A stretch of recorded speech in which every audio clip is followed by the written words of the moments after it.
Kalau perlu kita selesaikan secara jantan. Terkait dengan surat, kita akan cek kembali apakah bisa langkah-langkah apa yang akan dilakukan, dan tentu saja kita akan proses nantinya dengan sebaik-baiknya.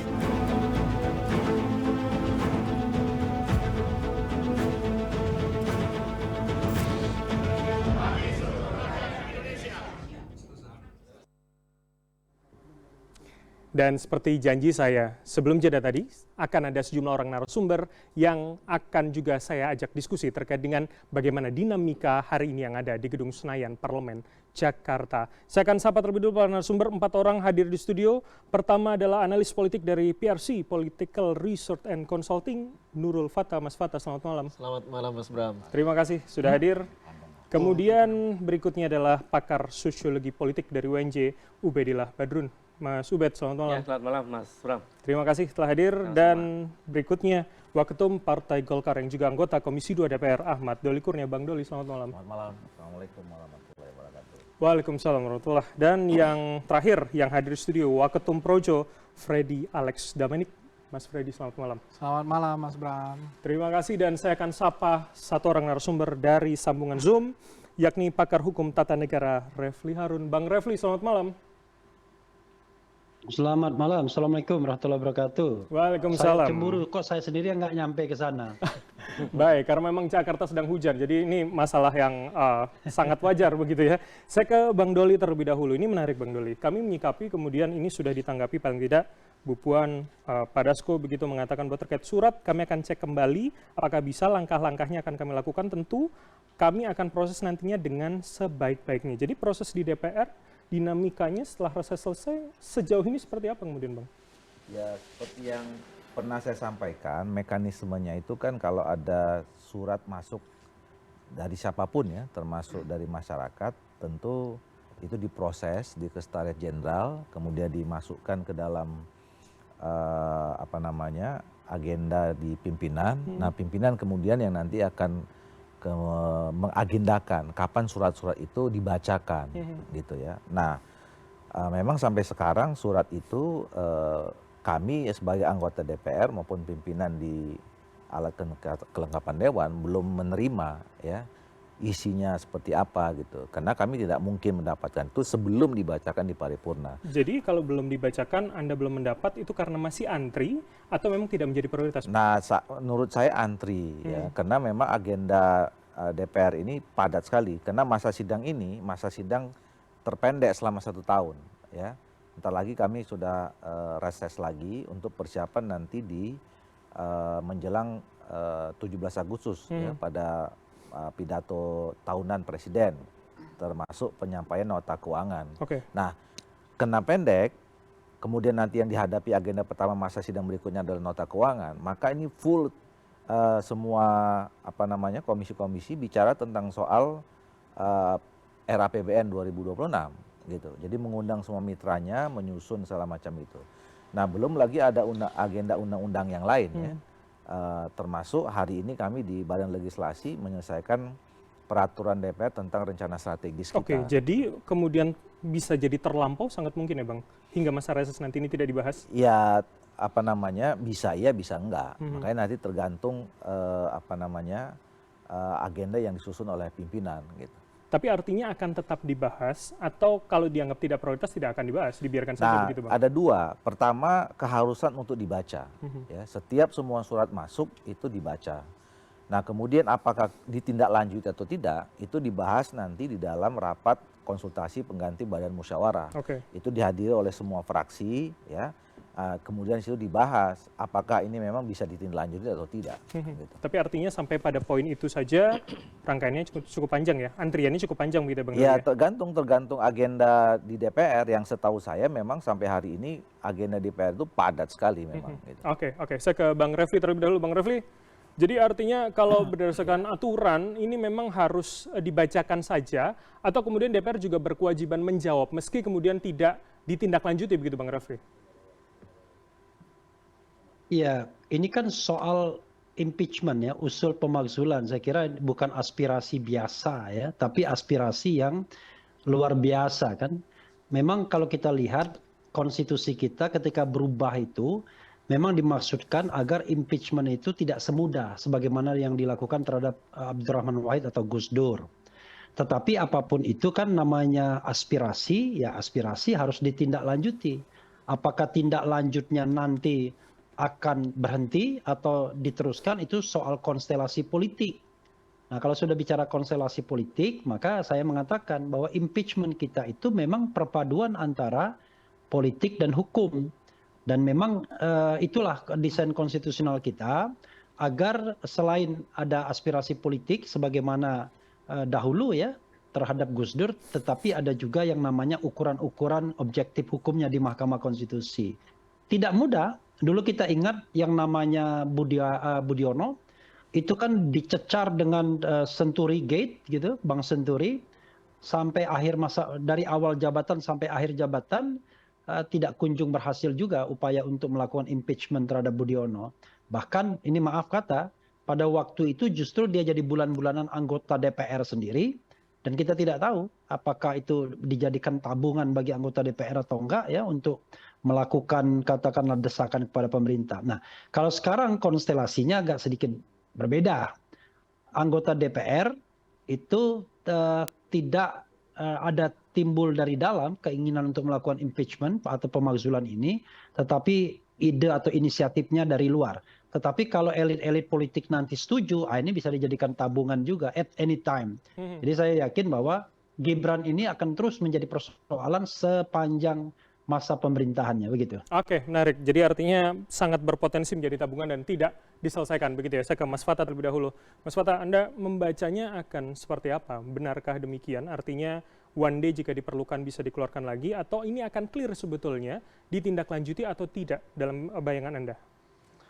Baik, Mas Bram. Terima kasih. Jadi pandangan saya itu kita berangkat dari teori politik modern, di mana dalam teori politik modern itu kan elit dibagi menjadi dua bagian, ada elit governing elit dan non-governing elit. Nah, saya ingin mengatakan bahwa ini tergantung pada kepentingan dua governing elit dan non-governing elit ini, gitu. Jadi diteruskan atau diproses atau tidak tergantung pada mereka, gitu. Kemudian selain itu juga tergantung pada dorongan dari bawah, akar rumput, gitu.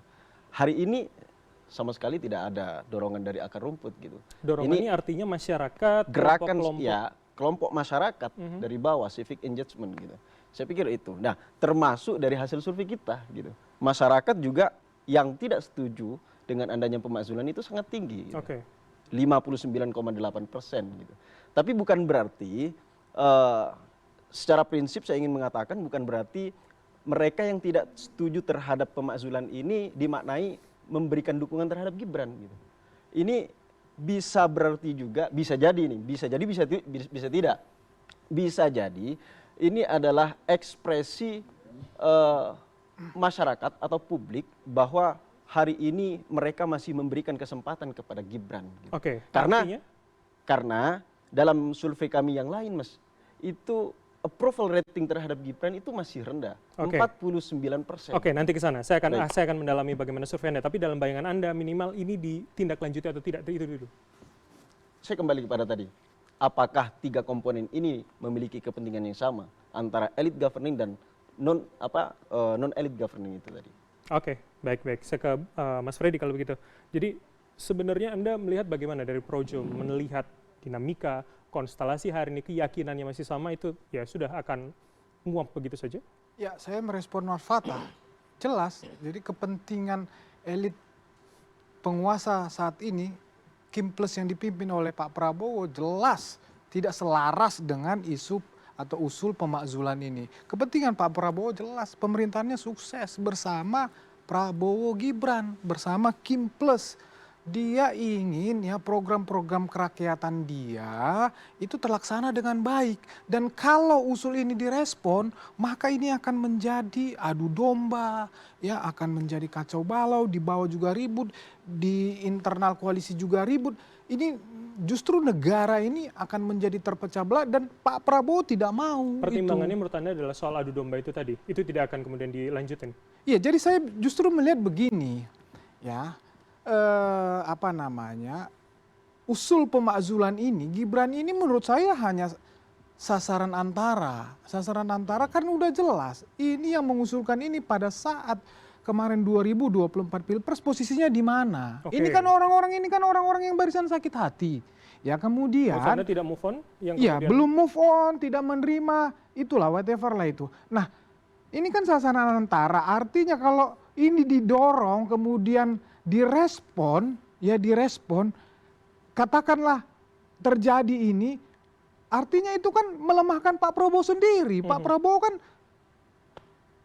jelas tidak mau dong. Bang, tapi kan pasal 7A tadi kan dan atau artinya ya bisa satu-satu, tidak harus satu paket. Bukan, begitu, maksud presiden dan saya atau wakil presiden. secara kepentingan, secara koalisi, ya, kalau ini pecah, koalisi ini pecah, otomatis melemahkan Pak Prabowo di dalam memimpin Republik ini. Dan ini akan dimanfaatkan orang-orang ini lagi, gitu loh. Jadi murni adu domba antara Gibran tanda kutip Solo dengan Pak Prabowo, adu domba di internal koalisi, adu domba di masyarakat, pecah belah. Justru ini jadi nggak karu-karuan Republik ini kalau ini tindak lanjuti. Saya melihatnya seperti itu. Berarti akan kemana-mana dalam bayangan Anda seperti itu ya? Yes. Oke, saya ke Bang Refli lagi begitu. Jadi kalau dianggap ini kemudian hanya kelompok yang tidak move on begitu, Bang Refli, Anda menangkapnya seperti itu juga kah?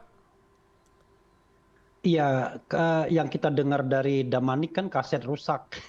Ini sorry ya. Itu aja argumentasinya ya. Sama. Bahwa Bang gagal Refli juga move argumennya on, itu kemudian adu domba begitu ya. Kemudian sasaran antara. Kalau saya melihatnya tidak ya. Gini, kalau kita lihat misalnya soal bagaimana kekuatan presidensial gitu ya, presidensial system.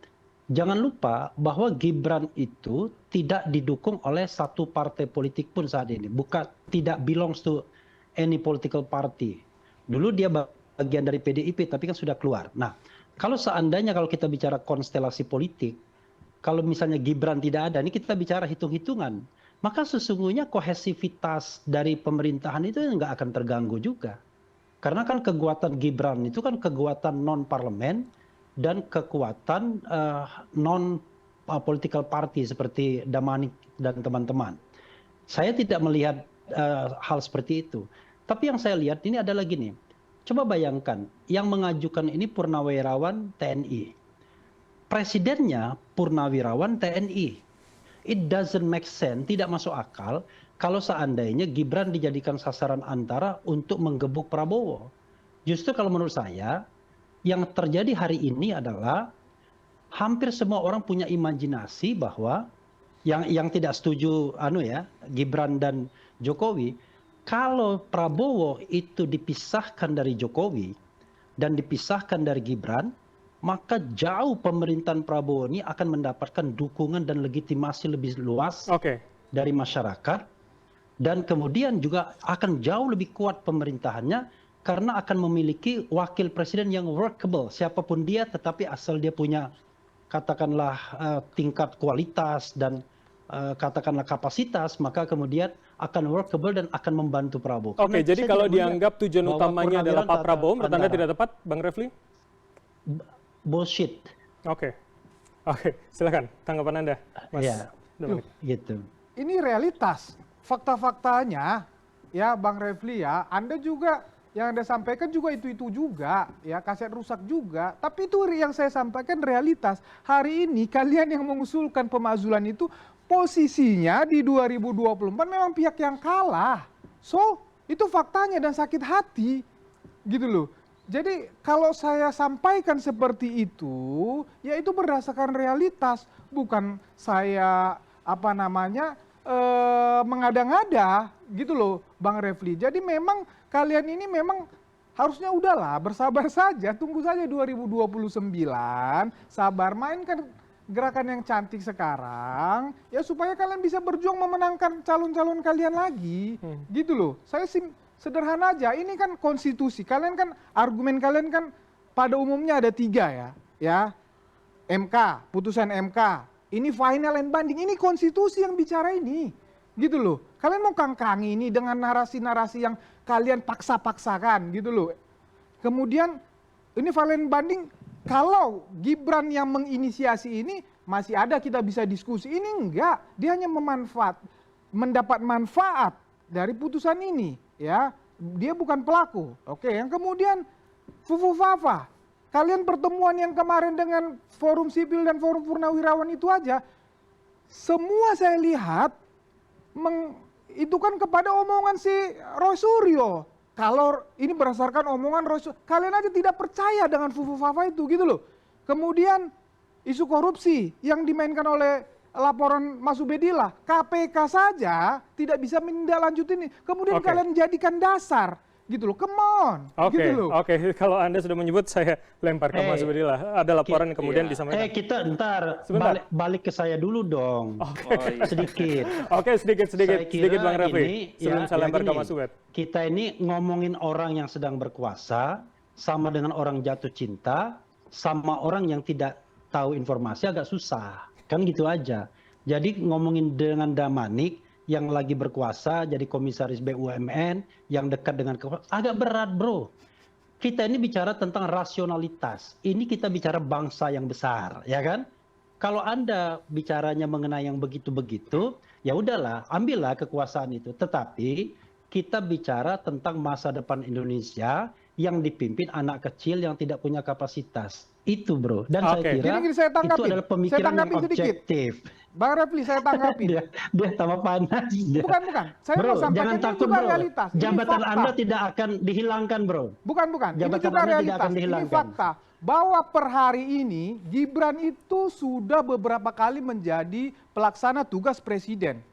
Ya, yang kata Anda yang tidak punya kapasitas itu yang mengalahkan calon-calon Anda itu per hari ini sudah beberapa kali memimpin republik ini, dan republik ini baik-baik saja Bang Refli. Nggak ada masalah. Rakyat Indonesia bisa melihat apakah Gibran Raka Buming Raka punya kualitas atau tidak. Bikin kata sambutan aja tidak bisa. Saya kira Purnawirawan TNI sangat objektif untuk meminta pemakzulan. Salah satunya adalah soal kapasitas dan kemampuan jasmani dan rohani. Udahlah bro, Fufu Fafa, kemudian ada isu-isu drug dan lain sebagainya. Isu yang lain ada 6 yang saya lihat pintu masuk, korupsi dan lain sebagainya. Nah, tetapi dalam impeachment itu DPR yang sangat memegang peranan kunci, bukan keputusan pengadilan negeri, bro, seperti yang dikatakan oleh Kodari. Oke, baik, Bang Refli. Bang Namin, kita tahan dulu. Saya ke Mas Ubed. Silakan, Mas. Jadi saya kira usulan atau surat pemajulan dari Purnawirawan itu mesti diletakkan dalam kerangka konstitusi dan demokrasi.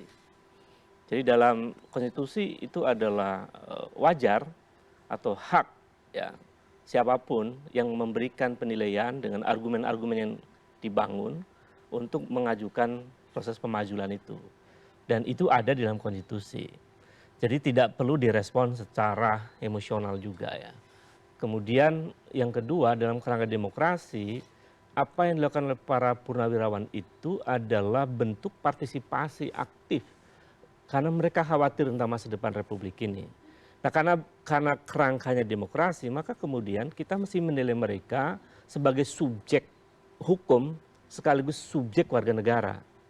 Bukan menempatkan mereka dengan label-label tertentu, misalnya sakit hati, kecewa, tidak.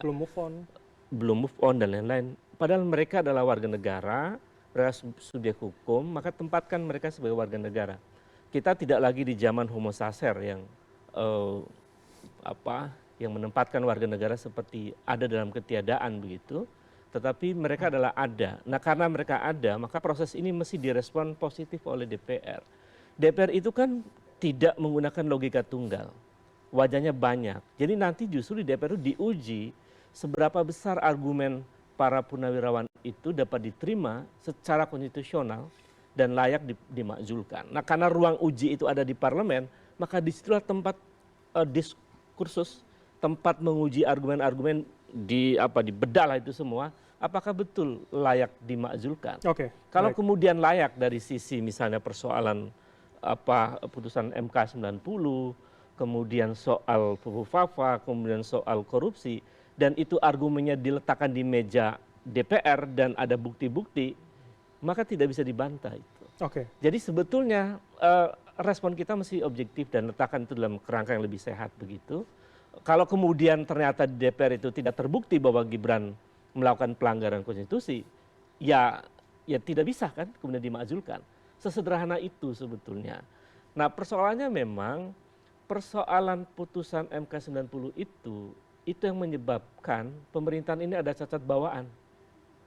Karena bukan putusan MK-nya yang final and binding, tapi di atas itu ada MK-MK, Mahkamah Kehormatan Mahkamah Konstitusi, yang memutuskan perkara putusan itu cacat secara moral. Jadi menurut Anda MK-MK adalah pintu kemudian usulan ini yang bisa berjalan? bisa dibedah di DPR, apakah betul ini sebuah pelanggaran. Oke. Di mana korelasinya antara Gibran dengan pamannya dan seterusnya. Itu kan Oke. perlu dibuktikan melalui mekanisme politik di DPR. Itu ya. menjadi filter pertama begitu ya? Betul, saya kira. Untuk diselesaikan DPR. Bang Doli, tanggapan Anda. Jadi kalau kemudian hari ini kita pernah membahas ini juga, Anda mengatakan secara clear bahwa fraksi Anda juga sebetulnya menolak dengan usulan ini. Hari ini seperti apa kemudian dinamikanya? Enggak, saya bukan menolak ya. Pertama gini, kan saya udah katakan juga waktu saat itu, tentu di apa namanya, di suasana negara kita yang demokrasi ini, yang demokratis gitu ya, setiap aspirasi yang masuk itu tidak bisa kita bantah. Dan bahkan saya katakan kami menghormati ya, kemudian memberikan apresiasi bahwa orang-orang tua kita, bapak-bapak di Purnawirawan itu masih mau peduli dengan situasi negara kita gitu. Nah, makanya kemudian surat itu nggak ada persoalan dia mau sampai ke DPR gitu. Nah, tapi kalau sampai ke DPR itu kan nanti gitu mekanismenya ini adalah diminta pendapat DPR. Oke. Ya, terhadap usulan itu, pendapat terhadap masukan yang disampaikan, alasannya tadi itu. Nah, buat kami Partai Golkar ya, saya nggak mau, sekali lagi saya tidak mau mengklaim partai lain. Kami tidak melihat pendapat kami, apa yang disampaikan itu tidak memenuhi syarat terhadap pelanggaran yang diatur pasal 7A itu. Oke, sekarang kita bedah yang 4 tadi ya. 4 tadinya. Satu soal putusan Mahkamah Konstitusi 90. Menurut saya itu udah selesai, udah done gitu loh. Dan kalau itu dibuka lagi, bukan hanya soal Gibran, itu nanti bisa merembet kemana-mana. Karena pun ada MK-MK kata Mas Ubed tadi. Lah iya, kalau gitu kita bisa ngulangin lagi itu soal pilpresnya. Karena yang waktu dicalonkan itu satu paket dengan Pak Prabowo. Pak Prabowo Gibran, pakai aturan itu. Pun kata-katanya dan atau gitu. Ya, 7A ya? Oh, enggak, lain. Ini dan atau itu kan pemakzulan. Iya, betul. Itu kan soal pencalonan, gitu loh. Nah, kita udah selesai. Saya katakan berkali-kali, Pilpres 2024 itu udah selesai. Punya legitimasi politik, punya legitimasi hukum, ya, punya legitimasi sosial juga. Nah, kalau kita bongkar-bongkar lagi itu, ya ini semua perjalanan 5 periode ini bisa cacat semua, gitu. Itu yang saya katakan bisa mengganggu proses. Jadi menurut saya udah selesai, dan waktu itu saya katakan, kenapa nggak pada saat itu bapak-bapak ini persoalkan? Kalau soal putusan Mahkamah Konstitusi 90, ya. Ya harusnya ngomong dong waktu saat pencalonan itu gitu. Nah, ini udah selesai, seolah dipisahkan antara Pak Prabowo sama Pak Gibran gitu loh. Nah, makanya saya katakan itu menurut saya atau menurut kami pasal 1 tuntutan pertama itu tidak lagi relevan. Nah, yang kedua soal kapasitas. Nah, ini kapasitas ini kan relatif. Ini 6 bulan. Berapa? 9 bulan sekarang. Ini masih ada 5 tahun lagi, ya.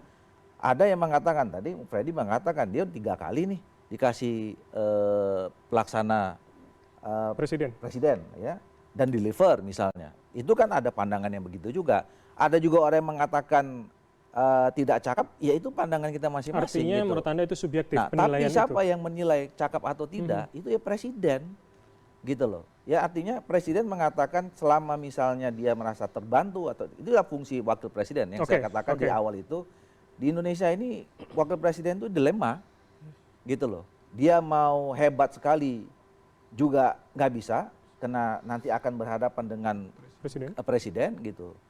Mau kemudian mau diam aja juga tergantung presidennya mau diajak atau enggak gitu. Bang Doli, jadi maksud Anda itu tidak ada standar yang jelas semuanya penilaiannya? Iya, ini kita lihat 8 bulan kita gimana ngukurin dia ini gitu ya. Nah, ketiga, sebagai wakil presiden ya, sebagai wakil presiden, karena kita bicara tentang soal pemakzulan presiden dan atau wakil presiden. Nah, yang ketiga tadi soal perbuatan tercela ya, termasuk fufuha segala macam. Nah, sekarang begini saja, saya kembali kepada ini objektif aja kita, prosedural saja. Nah, nanti sampaikan aja misalnya lampiran ke DPR surat yang dimasukkan itu. Apa pembuktian terhadap soal Fufu-Fafa? Oke. Roy Suryo mengatakan 99,9%, masih ada 0,01% kebenarannya. Dia nggak berani bilang kalau 100% toh. Oke. Gitu loh. Tapi ada juga orang yang mengatakan mungkin itu nggak benar. Tapi kan artinya kalau Mas Ubed tadi katakan ya semua pembuktian nanti fase pertama ada di DPR begitu. Lah Bang? iya, Untuk kami kan gini, kami ini kan juga membuat pendapat itu kan nggak berdasar asumsi kan. Oh benar ini salah, maka kita berpendapat oke diproses dong gitu. Oke. Nah kalau kami tidak, di fraksi Golkar mengatakan mana buktinya. Kami menilai letter luck aja, ada tidak pelanggaran hukum, ada tidak misalnya korupsi, ada tidak penyuapan, ada perbuatan tercela. Mana buktinya itu semua? Oke, Nah kalau oke. ada kita proses, kita kasih pendapat. Tapi sampai saat ini kami menganggap, Golkar ya, saya mengatakan itu semua unsur itu tidak terpenuhi. Oke. Gitu. 4 Nah yang poin 4 tadi soal korupsi misalnya, oke kita tunggu Pak Ubed ngaju ke KPK segala macam gitu. Nah nanti kalau misalnya ada pembuktian segala macam, oke kita Ya, gitu aja. Oke. Saya kira Silakan Mas Ubed. sebetulnya perkara putusan MK 90 itu juga belum selesai. Karena putusan MK tidak dibatalkan oleh putusan yang lain. Bahwa putusan Mahkamah Konstitusi, Mahkamah Kehormatan Mahkamah Konstitusi yang memutuskan bahwa putusan 90 itu cacat moral dan etik, sampai sekarang itu masih berlaku dia. Nah posisi ini yang saya sebut, pemerintahan ini ada cacat bawaan. Kalau pemerintahan itu cacat bawaan, itu yang membuat persoalan politik akan terus terjadi, itu yang membuat ekonomi juga kita sangat lambat. Karena ini soal trust, soal kepercayaan internasional pada pemerintah, mereka juga sulit percaya pada pemerintah yang cacat secara moral dalam proses politiknya. Maksud Anda Jadi- legitimasi di situ. Ya itu bukan hanya kita butuh legitimasi sosial, tapi butuh legitimasi moral dan etik. Oke. Jadi problemnya sebetulnya di situ. Sehingga kemudian sekarang muncul persoalan upaya untuk yang dilakukan oleh para purnawirawan itu karena persoalan cacat bawaan ini mesti dikelirkan. Jadi DPR juga tidak perlu resisten. Buka saja, kelirkan di situ. Apakah betul bahwa putusan Mahkamah Kehormatan Mahkamah Konstitusi itu menyebutkan bahwa ini cacat moral? Di mana cacat moralnya? Ditelusuri di situ. Nanti ada korelasi itu hubungan antara paman dengan ini. Betul enggak begitu? Kalau kemudian ditemukan bahwa oh ternyata selama ini betul ini cacat moral, berarti proses politik kita ada masalah. Kalau kemudian dalam pendidikan itu bisa melalui pansus dan seterusnya, ditemukan bahwa ada hubungan antara orang-orangnya Gibran dengan pamannya, itu persoalan serius. Dan itu persoalan bukan mengena kepada Prabowo. Bahwa bukti ditemukan kemudian hari, itu bisa membatalkan persoalan Nggak itu. bisa, Pak Ubed. Karena kemudian publik menyadari dan kemudian misalnya DPR menemukan bukti itu bahwa ada hubungan antara paman dengan ponakannya dalam perkara itu pelanggaran etik dan itu pelanggaran konstitusional sebetulnya. Oke. Nah karena pelanggaran itu ditemukan buktinya kemudian maka dia batal demi hukum. Oke, Dan Bang Doli. perkaranya hanya mengena pada wakil Nggak presiden. bisa mekanisme Karena yang putusan melakukan Mahkamah Konstitusi karena itu yang melakukan kejahatan terikat. etiknya itu adalah pamannya bersama korelasi dengan orang-orangnya. Iya, tapi produknya itu terkait dengan bukan mekanisme Prabowo-nya. pemilihan pilpres. Nggak bisa, Iya. itu yang dipakai Iya, Pak. itu sudah Aturan terjadi. Itu sudah ya, terjadi. Itu aturan dipakai untuk proses pemilihan pilpres dan Iya, wapres. iya. Gitu loh. Nah, Iya, jadi ini urusannya sekarang sementara ya. Kita lihat kenapa saya kata-kata legitimasi politik, hukum dan sosial udah menang. Gitu loh. Ya, udah menang, udah jadi terpilih jadi presiden, sudah jadi wakil kalau soal presiden. legitimasi hukum menang itu sederhana. Bahwa Soeharto juga menang dipilih melalui MPR pada waktu itu. Loh, iya. Jadi maksud saya kita jangan melihat bahwa perkara ini Tata bukan negaranya, perkara kalau yang boleh. terkait dengan hal yang sangat Biar agak penting. clear. Oke, Jadi sebentar kalau Bang. kemudian datanya ditemukan kemudian itu kita uji di situ. Nah, gitu loh. silakan saja. Itu kan Iya, saya kira itu. pandangan siapa saja. Oke. Kalau saya menganggap urusan pilpres sudah selesai. Iya. Ya kan? Semua dengan peraturan main, baik yang diputuskan 5 tahun, 10 tahun, atau mau 2 minggu sebelumnya, Baik. kita pakai aturan itu. Oke. Gitu loh. Ya. Ya. Nah, dan kemudian sudah terpilih presiden wakil presidennya gitu. Nah, jadi kalau itu kita kutak-atik lagi segala macam, ini ketatanegaraan kita tuh terganggu. Oke, Bang Doli. Gitu Mas loh. Ubed. Ini juga keliru Ya. nih. Nah, kalau Jadi kemudian ada justru- orang yang mau menyampaikan Justru soal itu ya tidak nggak apa-apa. terganggu. Ketika kemudian persoalan itu dibeberkan secara clear, Enggak, kita nggak publik fair. kemudian Ya, justru kita makin nggak yakin fair. bahwa Pada saat kita bukan nggak pilpres, fair. ya kita pilpres, kita biarkan orangnya berdua pasangan, gitu ya. Tapi ketika kemudian udah selesai, karena kita nggak suka sama pasangannya, kemudian kita pisahkan ini, nggak bisa. Bung Doli, ketika peristiwa MK 90 itu terjadi, saya orang yang berteriak, ini keliru. Ini salah. Jadi bukan setelah sekarang saya baru berbicara, misalnya begitu. Kita lagi ngomong soal Purnawirawan. Ya artinya mereka juga sebetulnya bicara, cuman publik atau media tidak sampai ke DPR. Iya, tapi kalau dikatakan tidak bicara itu tidak benar.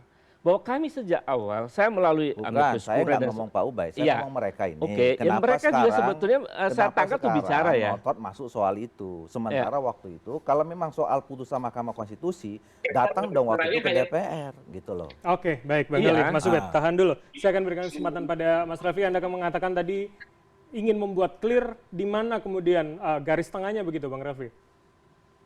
Iya, jadi gini, saya mau melihatnya dalam perspektif hukum tata negara saja ya. Tolong jangan diganggu sedikit. Jadi gini, yang dilihat itu adalah posisinya saat ini sebagai wakil presiden atau presiden. Jadi kalaupun misalnya dia melakukan sesuatu yang bisa di-impeach itu sebelum menjadi wakil presiden atau sebelum menjadi presiden, itu tetap kena. Apalagi kalau itu dilakukan ketika dia menjadi wakil presiden atau presiden. Nah, dalam kasus putusan 90, memang putusan MK itu tidak bisa diganggu-gugat lagi. Tetapi bukan berarti kalau ada tindak pidana dari putusan tersebut tidak bisa dipersoalkan. Tidak. Saya kasih contoh ekstrim misalnya. Ternyata putusan tersebut dibuat dengan kolusi. Dan kolusi tersebut bisa dikategorikan misalnya either itu perbuatan tercela atau itu tindak pidana berat lainnya. Maka kualifikasi impeachment-nya itu bisa masuk. Tetapi apakah kemudian kualifikasi impeachment ini akan berbuah pada impeachment? Memang bergantung konstelasi politik. Sebagai contoh misalnya, dalam kasus Senturi, orang mengatakan bahwa Budiono terlibat, ya kan? Dan itu luar biasa kerugian negaranya. Tetapi karena konstelasi politiknya tidak bergerak, maka 5 tahun completed dia. Jadi kita harus bedakan antara pasal-pasal impeachment, antara fakta-fakta impeachment dengan proses politiknya. Apalagi kalau kita bicara tentang nanti mengganggu proses bertata negara dan lain sebagainya. Kalau ada aspirasi impeachment ya pasti akan mengganggu proses bertata negara seperti zaman Gus Dur. Tetapi intinya adalah bukan berarti presiden dan wakil presiden itu kebal. Kalau bisa dibuktikan oleh proses politik di DPR dan di MK, maka selesai, bisa di-impeach. Artinya tapi kalau tidak, pembuktian ya bisa. begitu ya, yang menjadi kunci. Bang Doli, singkat saja. Saya mau negaskan dan pembuktiannya bukan di depan. Pada saat dia menjabat, ya, presiden, wakil presiden. Dan ingat pasal 9 itu juga disampaikan, mereka tuh bersumpah loh. Jadi presiden, wakil presiden, makanya diangkat jadi presiden, wakil presiden. Nah urusan masa lalunya, gitu ya, kalaupun misalnya itu ya, kalau ada tercela segala macam gitu, ya silakan saja. Tapi yang diatur dalam pemakzulan itu adalah pada saat dia menjadi presiden dan atau wakil presiden. No. Ini keliru, No, bukan. Enggak. Yang diatur dalam pemakzulan kayak gitu itu loh, adalah Tidak. Yang diatur dalam impeachment itu adalah posisi dia sebagai wakil presiden sekarang. Saya kasih contoh. Dia melakukan kejahatan ketika jadi wakil presiden. Tapi kemudian dia sudah selesai jabatan wakil presidennya. Dia akan diproses dengan pidana biasa. Tapi kalau dia melakukan kejahatan sebelum menjadi wapres, tapi kemudian ketahuannya pada saat wapres, dia akan diproses melalui impeachment. Itu saya firm soal itu, nggak usah dibantah itu. Itu orang melihat jabatan, itu yang namanya privilege sebagai presiden dan wakil presiden. Kalau dia ada kejahatan baik dilakukan sebelum maupun pada saat presiden, maka berlaku yang namanya forum privilegiatum atau privilege. Jadi tidak bisa dia diproses di KPK, diproses di Pengadilan Negeri dan lain sebagainya. Itu. Dan satu hal sebenarnya pembuktiannya akan harus dibuktikan begitu ya. Bro Doli ya.